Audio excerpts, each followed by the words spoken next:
Guys एक बात बहुत ध्यान से सुनना कि आज की जो हॉरर स्टोरी मैं सुनाने वाला हूँ वो बाकी सारी हॉरर स्टोरी से काफ़ी ज़्यादा डिफरेंट और डरावनी होने वाली है। क्योंकि आज की हॉरर स्टोरी कोई मनगढ़ंत कहानी नहीं है, बल्कि ये एक जीता जागता डरावना सच है। क्योंकि आज की कहानी है अरुणाचल प्रदेश के ईटानगर की। गाइस ईटानगर के नीति विहार में एक बंगलो है। एक बंगलो जो पहली नज़र में तो एकदम नॉर्मल सरकारी बंगलो लगता है, लेकिन जैसे ही आप उसके अंदर कदम रखते हो वहाँ की शांति एक अजीब सा सन्नाटे वाला डर बन जाता है। हवा में मानो एक अजीब सी ठंडक घुल जाती है, एक ऐसी डरावनी ठंडक जो इंसान का खून जमा देती है और किसी भी इंसान का होश उड़ा सकती है। लोग कहते हैं कि ये जो बंगलो है ये अरुणाचल प्रदेश के एक्स चीफ मिनिस्टर कलिको पुल का था, लेकिन उनके बाद भी ये जगह खाली नहीं रही। लेकिन जितने भी लोग यहाँ पर आए उन्होंने देखा कुछ ऐसा जिसके बाद उनके रातों की नींद उड़ गई। एंड आई बेट कि इस स्टोरी को सुनने के बाद शायद ही आपको नींद आए, क्योंकि इस कहानी में डर के साथ साथ इंटरेस्ट भी है, लेकिन थोड़ा सा डरावना घिनौनापन भी है। लेकिन वो स्टार्ट करने से पहले हेलो गाइस, मेरा नाम है अविनाश कुमार और आप देख हॉरर स्टोरीज।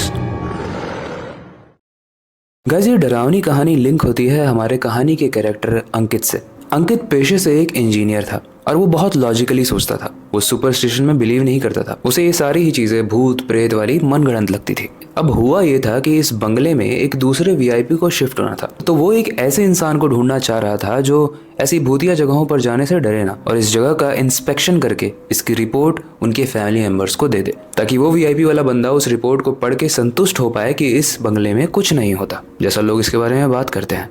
लेकिन कहानी में आगे एक ट्विस्ट आने वाला है। इस इंस्पेक्शन के लिए चुना जाता है अंकित को, क्योंकि अंकित भले ही पेशे से इंजीनियर था, लेकिन उसके घर में उसकी माँ बीमार थी। उसकी माँ को कैंसर था और इंजीनियर वाली जॉब से इतने पैसे उसे नहीं मिलते थे कि उसकी माँ के कैंसर की ट्रीटमेंट हो पाए। इसलिए जब अखबार में उसने ये वैकेंसी पढ़ी तो जॉब से छुट्टी लेकर उसने सोचा कि मैं यहाँ चला जाता हूँ, ये सारे ही पैसे मुझे मिल जाएंगे और मुझे ऐसी जगहों पर जाने से डर भी नहीं लगता। इसलिए अब इस केस के लिए अंकित को चुन लिया गया। अंकित का काम सिंपल था, उस बंगले में जाना, वहाँ आसपास की फोटोज खींचना और ऑब्जर्व करना कि यहाँ कुछ भूतिया तो नहीं है। अब कहानी में यहाँ से थोड़ा सा ट्विस्ट आता है। जो अपने घर से निकलता है और अपने दोस्तों को बताता है कि वो कहाँ जा रहा है, तो उसके दोस्त बोलते हैं कि तू जहाँ जा रहा है उसके बारे में तुझे पता है ना, वहाँ लोग जाते तो हैं लेकिन वापस नहीं आते। अंकित बोलता है तुम लोग ही ना बकवास बातें मत किया करो, ये सब मैंने बहुत सुना हुआ है, मेरे को जाने दो।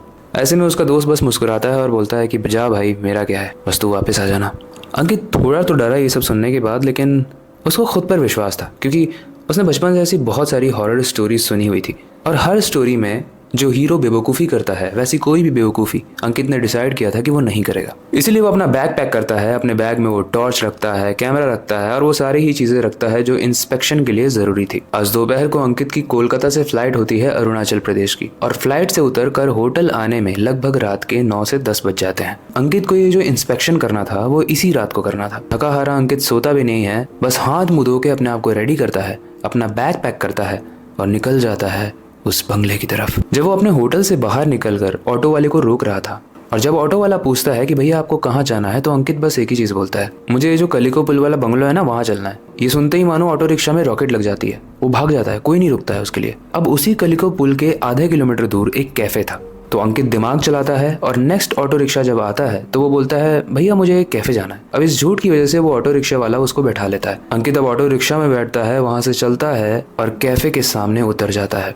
एंड गाइस ये मुझे बताने की जरूरत नहीं है कि इसके बाद से अंकित को अपना सफर अकेले ही तय करना था, क्योंकि ऑटो रिक्शा बस कैफे तक ही था। वो अपने बैग को अपने कंधे पर लाद कर चल पड़ता है और थोड़ी ही देर में उसके सामने था एक पुराना सा बंगला। एक बंगला जो चीख चीख कर कह रहा था कि मेरे अंदर मत आना, क्योंकि अगर तुम मेरे अंदर आए तो मैं तुम्हें खा जाऊंगा। लेकिन जैसा मैंने बताया कि हमारी कहानी का जो अंकित था वो डरपोक नहीं था और उसको पैसे की भी बहुत ज़रूरत थी, इसीलिए वो उस बंगले के अंदर चला जाता है। बंगले के अंदर काफ़ी अंधेरा था, तो अंकित अपना टॉर्च जलाता है। टॉर्च जलाकर जब वो अपने कदमों को आगे बढ़ा रहा है तो अपने टॉर्च से वो दीवारों के ऊपर देखता है। वो देखता है कि बहुत पुरानी पुरानी पेंटिंग्स बनी हुई हैं। बहुत सारी जगहों पे पुराने उंगलियों के निशान भी हैं और कई सारी जगहों पर कुछ लिखावट है। लिखावट जैसे किसी कलम से नहीं बल्कि उंगली से निकलते हुए खून की स्याही से लिखी हो, लेकिन वो लिखावट भी काफ़ी आधी अधूरी थी। वो बंगला बहुत बड़ा था, लेकिन फिलहाल अभी अंकित जिस कमरे में था वहाँ एक कुर्सी थी जो अचानक से हिलने लगी। वो इतने डेंजरस तरीके से हिल रही थी मानो उसे कोई धक्का देकर हिला रहा हो। लेकिन क्योंकि उस रूम की खिड़की भी खुली हुई थी तो अंकित को ऐसा लगता है शायद बाहर से हवा आ रही होगी, इस वजह से वो हिल रहा होगा। अंकित इस चीज को इग्नोर करता है और उस रूम से बाहर निकल जाता है। फिर धीरे धीरे वो उस बंगले के एक एक कमरे में जाने लगता है। जब वो नेक्स्ट कमरे में जाता है तो एक ट्विस्ट आता है कहानी में। उस कमरे में जाते ही अंकित को कुछ अजीब सी फीलिंग आती है, ऐसी फीलिंग जैसे उस कमरे में वो अकेला नहीं है, लेकिन फिर भी उसे कोई दिख नहीं रहा था। अगर उसे कुछ दिख रहा था तो वो था सामने एक पुराना सा टेबल जिसके ऊपर एक बहुत पुरानी डायरी रखी हुई थी। उस डायरी के ऊपर एक चीज लिखी हुई थी और वो थी मेरे विचार। जैसे ही अंकित उस डायरी को उठाता है, वो डायरी बाकी दुनिया की जितनी भी डायरी थी उससे ज्यादा भारी प्रतीत हो रही थी, मानो अंकित ने किसी डंबल को उठा लिया हो। लेकिन अब कहानी में डर और बढ़ने वाला है, इसलिए एंड तक जरूर देखना। अंकित जैसे ही उस डायरी को उठाता है, उस डायरी के पेज के पन्ने अपने आप पलटने लगते हैं और हर एक पेज पर एक चीज कॉमन थी। उस पेज पर जो भी लिखा हुआ था वो सब कुछ अधूरा था। पेज पलटते जा रहे थे और अंकित बस उसको देखता रह गया। उसे डर लग रहा था कि कहीं उसने थोड़ी सी भी मूवमेंट की तो उसके साथ कुछ बुरा ना हो जाए, इसलिए अंकित बस देख रहा था पलटते हुई डायरी को। तभी पीछे से एक बच्ची की आवाज आती है, एक आवाज जो बहुत साफ थी लेकिन डरावनी थी। अंकित जैसे ही घूमा वो देखता है कि इस रूम के कॉर्नर में एक बच्ची है जो उसे देख रही है। आंखों में एक अजीब सी शांति और चेहरे पर उदासी। उस बच्ची की आंखों में एक ऐसा दर्द था जो उसी इंसान की आंखों में देखा जा सकता है जो मौत के करीब गया हो। वो लड़की देखने में लगभग 7 से 8 साल की उम्र की लग रही थी और उस लड़की के चेहरे पर एक बहुत बड़े चीरे के निशान थे। ऐसे में अंकित उससे सवाल पूछता है कि तुम कौन हो और यहाँ पर क्या कर रहे हो बच्चे? आपको चोट लग जाएगी, आप घर में जाओ। वो बच्ची बस मुस्कुराती है, लेकिन जिस तरीके से हम मुस्कुराते हैं उस तरीके से नहीं, क्योंकि हम जब भी मुस्कुराते हैं तो हमारी आंखें छोटी हो जाती हैं और पूरे स्ट्रक्चर ही चेंज हो जाता है। लेकिन उस लड़की के सिर्फ लिप्स हिल रहे थे, बाकी पूरा चेहरा बहुत ही स्ट्रेंज था। अंकित ने आज तक इतने डरावने तरीके से मुस्कुराते हुए किसी को भी नहीं देखा था। अंकित काफ़ी डरता है, लेकिन वो उससे पूछता है कि तुम्हें यहाँ डर नहीं लग रहा है बेटा? तुम घर चले जाओ, कहाँ है तुम्हारी मम्मी? ऐसे में वो लड़की मम्मी के बारे में नहीं बताती बल्कि अपनी कहानी के बारे में बताती है। वो बताती है कि वो और कोई नहीं बल्कि कलिको पुल, जो यहाँ के कभी चीफ मिनिस्टर हुआ करते थे, वो उनकी बेटी है। एक दिन उनके ऊपर करप्शन के बहुत सारे चार्जेस लगा दिए गए और वो इसलिए लगाए गए थे क्योंकि कलिको पुल के हाथ एक बहुत इंपॉर्टेंट इन्फॉर्मेशन लग गई थी। एक ऐसी इन्फॉर्मेशन जिसमें स्टाफ के करप्शन की पूरी रिपोर्ट थी और वो इस रिपोर्ट को सेंट्रल गवर्नमेंट को देने वाले थे। लेकिन जब उनके स्टाफ के मेंबर्स को पता चला तो उन्होंने उन्हीं के ऊपर करप्शन का इल्ज़ाम लगा दिया और ये चीज़ सेंट्रल गवर्नमेंट तक चली गई, जिसकी वजह से उनकी बहुत बदनामी हुई और इसकी वजह से उन्होंने इसी बंगले में एक रूम के अंदर अपने आप को आग लगा दी। जब उस आग की स्मेल उनकी बेटी तक पहुंची तो वो भागते हुए उस रूम में आई पापा पापा करते हुए, लेकिन तब तक आग बहुत बढ़ चुकी थी और गेट भी अब बहुत जल रहा था, जिसकी वजह से वो बेटी भी अंदर ही कैद हो गई और वो जलता हुआ दरवाज़ा उस बेटी के चेहरे पर गिरा, जिसकी वजह से उसके चेहरे पर एक चीरे के निशान लग गए। एंड गाइस, अब मुझे ये बताने की ज़रूरत नहीं है कि इसी इंसिडेंट में वो चीफ मिनिस्टर और उसकी बेटी दोनों ही मारे गए। दरअसल वो मारे गए सुसाइड की वजह से नहीं और ना ही आग में जलने की वजह से, वो मारे गए करप्शन की वजह से।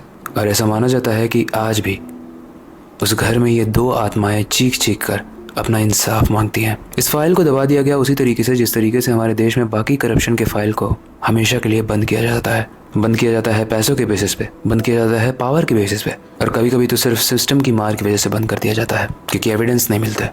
और एविडेंस क्यों नहीं मिलते हैं वो तो हम सब जानते हैं। वैसे कहानी पढ़ने के बाद मैंने और ज़्यादा रिसर्च की और ऐसा माना जाता है अरुणाचल प्रदेश के लोगों के लिए एक आखिरी होप था जो उन्हें करप्शन से आज़ादी दिलाएगा, लेकिन वो आखिरी होप भी छीन ली गई। और इस इंसिडेंट के बाद 60 पेज यानी 60 पेज का सुसाइड नोट भी मिला था और इस डायरी में वही सारी चीज़ें लिखी हुई थी। इसीलिए जब अंकित ने उस डायरी को उठाया तो वहाँ से उसकी मरी हुई बेटी की आत्मा भी एक्टिव हो गई क्योंकि उसे लगा कि उसके पापा आए हैं, लेकिन सामने अंकित था। इस कहानी को सुनने के बाद अंकित डरा नहीं बल्कि वो रोने लगा और वो उस छोटी सी बच्ची से बोलता है कि मुझे बहुत बुरा लगा तुम्हारे लिए, काश मैं तुम्हारे लिए कुछ कर पाता।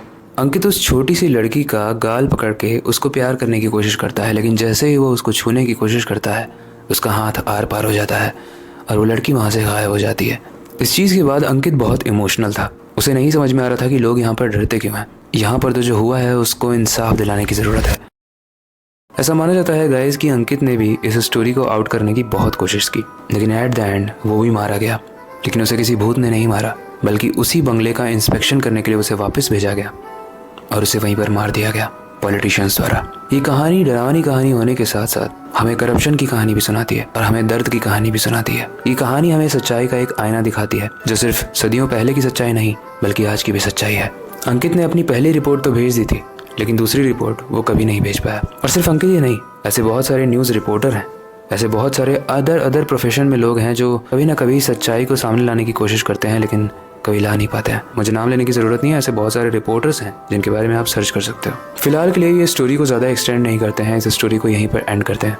आई होप आज की स्टोरी आपको काफ़ी डिफरेंट लगी होगी एंड थोड़े से डर के साथ साथ काफ़ी कुछ सीखने को भी मिला होगा। ये कहानी आपको कैसी लगी है, इससे रिलेटेड कोई फीडबैक है तो आप हमें कमेंट सेक्शन में बता सकते हो। आपका कमेंट, आपका अप्रिशिएशन या आपका फीडबैक हमारे लिए एक मोटिवेशन है आगे और मन लगाकर काम करने के लिए, तो अपना फीडबैक ज़रूर दिया करें।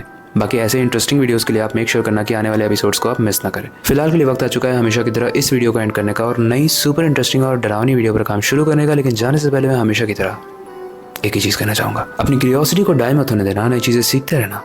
अपने बेड के नीचे और खिड़की के बाहर ज़रूर देख लेना कहीं करप्शन तो नहीं हो रहा है। मिलते हैं अगली वीडियो में।